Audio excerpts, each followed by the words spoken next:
Pemirsa, informasi pertama dalam segmen Kawal Pemilu hari ke-19 masa kampanye.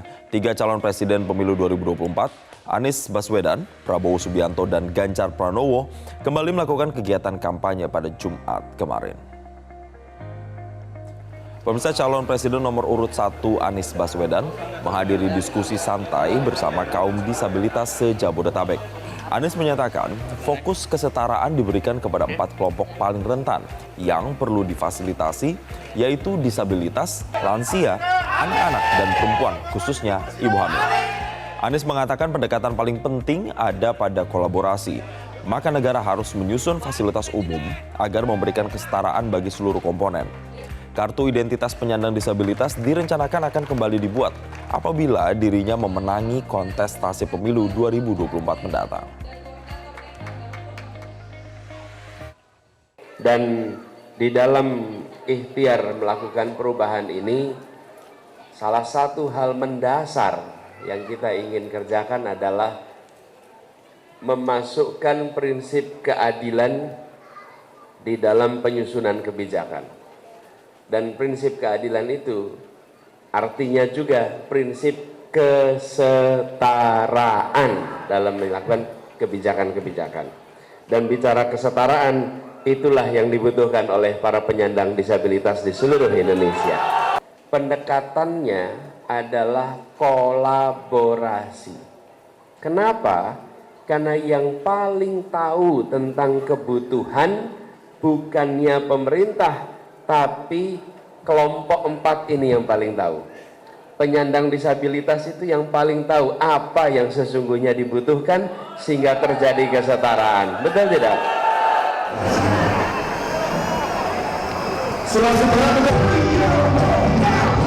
Pemirsa, calon presiden nomor urut 2 Prabowo Subianto menghadiri sekaligus memimpin rapat koordinasi nasional Partai Gerindra di J Expo Kemayoran, Jakarta Pusat. Konsolidasi dengan tema "Yakinlah Kita Pasti Menang" ini digelar dengan tujuan menyatukan suara dalam rangka memenangkan paslon nomor urut 2 Prabowo Gibran dalam kontestasi Pilpres mendatang.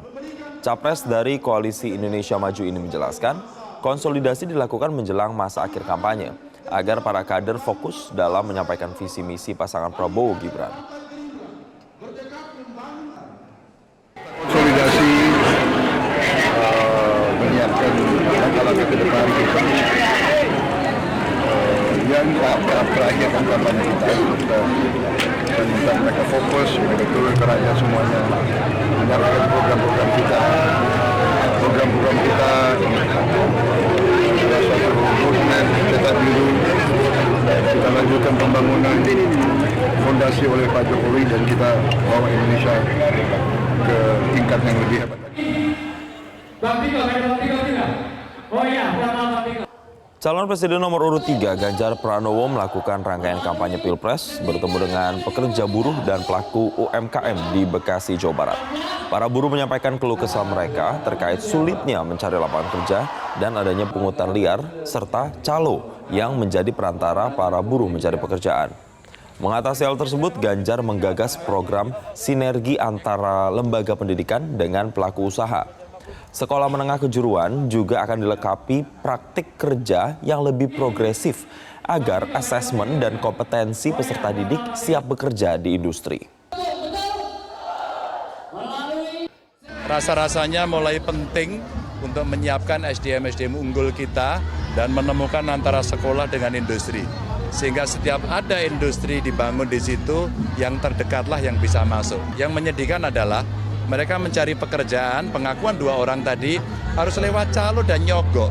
Saya kira inilah bagian dari apa yang terjadi di masyarakat, praktek-praktek buruk dalam hari ini pungli. Dan ternyata tidak hanya di pemerintah gitu. Di masyarakat pun terjadi situasi seperti itu. Ini kasihan para korban. Inilah yang mesti disikat, ini yang mesti dibersihkan dan pemerintah harus proaktif untuk menangani. Jelajahi cara baru mendapatkan informasi. Download Metro TV Extend sekarang.